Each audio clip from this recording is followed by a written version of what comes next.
want you to meet one of those Street 5 Marines. Let's give it up for GySgt Freddy Torres.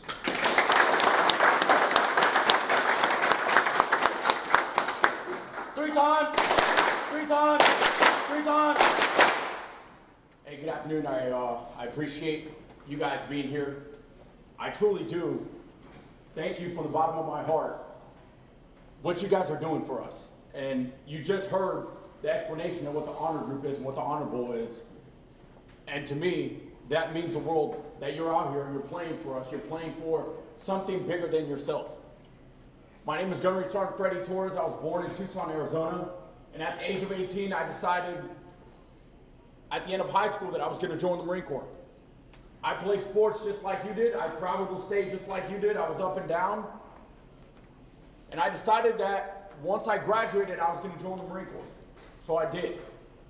And I want to share a story from that deployment from staying in Afghanistan that I hold near and dear to my heart.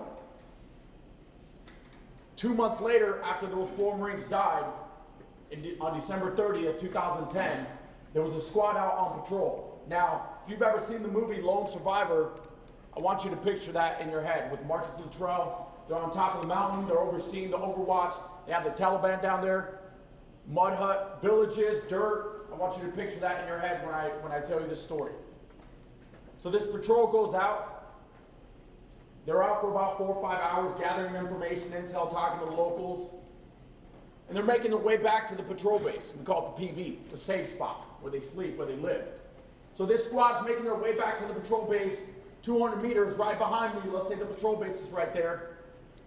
There's 20 Marines making their way back into that patrol base. Most of the Marines make it in there, and an IED goes off, an improvised explosive device, a roadside bomb. Now, luckily, the whole bomb didn't go off, only a couple of pounds, and it shattered the Marine that stepped on it. It shattered his foot. So they got him out, put him in the truck, got him to the next echelon of care. So because the whole IED didn't blow up, they had to go out there and blow the rest in place. Put a stick of C4 down demolition and blow the rest of it. So only a fire team, after everyone got in safe to the PB, a fire team went back out and blew it in place, or put the C4 down. The whole thing about that story is that the Taliban was watching the whole time. So as they put the demolition down on the floor and they're getting ready to get cover, get away from the bomb, to blow it, the Taliban opens up on those 4 individuals out there. They start suppressing. They run in one direction. One of those Marines, the squad leader, the sergeant, gets hit. He gets hit in the legs. He starts running in the direction of fire because there's a little divot with a half wall that he can hide behind. And he can get behind and start shooting. So he runs about 20, 30 meters, gets behind that divot, gets behind the wall, falls back, looks down. His uniform was filled with blood. He had realized that he had gotten shot twice. So here comes one of the other Marines that was out there. He comes over, starts ripping off his uniform, and he rips off his left side, and blood was gushing out from mortal artery hit. Starts patching him up, puts a tourniquet on. They call the quick reaction force, the QRF, the one that's at the base, to come out and pick him up, put him on a stretcher. And as the team is picking him up, the whole squad starts suppressing towards the Taliban. Now, here's this sergeant squad leader getting carried out, bleeding out. The other sergeant that's carrying him out in the corner is best friends with him. The one getting carried out picks up his hand and he says, "Tell my mom I love her and tell my boys I'm sorry." Tell my mom I love her and tell my boys I'm sorry were the last words that he said to his squad before they put him in the truck and got him out. Luckily, this Marine made it out. They got him to the helicopter, they got him to the next echelon of care. Eventually they made it down to San Diego. Balboa Hospital, down by downtown, was where he recovered. Now let me tell you another side of that story. And this is where I want you to think, how does this reflect, how does this correlate to you being out on the football field? This Marine was told, because he had so much nerve damage, that they were going to amputate one of his legs.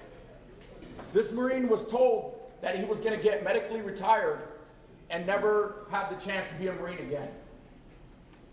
This Marine was told that he was never going to be able to run or walk the same way again. This Marine had a different thought in his head, a different goal in his head. His goal was that by April 15th, mid-April, when the battalion got back from that deployment, that he was going to take that squad out that carried him out on a run, on a little physical training event. That was his goal, right? The doctors just told him the complete opposite. It's time to hang it up. 4 months of hard work, I'll tell you, when that plane landed at March Air Force Base in Riverside County, staircase drops. I was standing there at the bottom of that staircase receiving my squad after they told me that I was going to lose my leg. After they told me that I was going to get medically retired. After they told me that I was never going to walk and run the exact same way that I used to before. So I share that story with you because you're going to face challenges, you're going to face roadblocks, you're going to face adversity. You probably already have. Out in the field, out on the football field, out in life. But that doesn't define you. Your heart, your passion, your work ethic, what you put into it, that's what defines you, how you overcome it. Because I can sit here and I could have collected retirement, I could have had an amputated leg, I could have chose the easy life, made money for the rest of my life and never have to work again, but I chose against that because I knew that at the age of 18, I wanted to be a United States Marine. I wanted to serve my country. And I'll close out with this. I say this to all my Marines or anybody that I have the opportunity to get in front of. Your physical, mental, and your character disciplines is what matters. Let me explain that to you. Your physical, your mental, your character. You have to be physically fit for what you do. You have to go in extra earlier. You have to stay later. You have to do another play. You have to work out harder. You have to do another rep. You have to be mentally fit to do what you do. Getting hit sucks. It's not easy. It hurts. Playing through the pain, it's not easy. It sucks. It hurts. Giving up some of your social life to do what you're doing, it sucks. It's not easy. But you have to be disciplined to be physically fit, mentally fit. And then lastly, your character. How are you defined? Do you face adversity? Do you face struggles? Do you face a roadblock? Do you give up? Do you fail? Do you fail at something and let you become a failure? Because there's a difference between being a failure and failing at something. You can fail out there. But if you don't go back, re-attack, re-engage, learn from it, and do great with that fail, then you just became a failure. Don't be a failure. I used to say this was a warrior case study. They used to call it a warrior case study. It's not. This is my testament. This is God that worked through me and put me in this position. I used to think that it was that I trained my guys so good for combat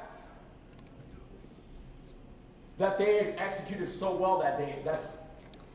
I was a fool. Because that's my testament. It's not a warrior case study. It was God working through me to get me to this position where I'm at right now, to share this story with you. And I'm so grateful to God for what he did for me and continues to do in my life. To be able to stand in front of you and share my story with you. Best of luck out there. Thank you for the opportunity. Thank you for what you do for us, for allowing us to do this for you. Good luck out there. Thank you. Gunnery Sergeant Freddy Torres. Come on.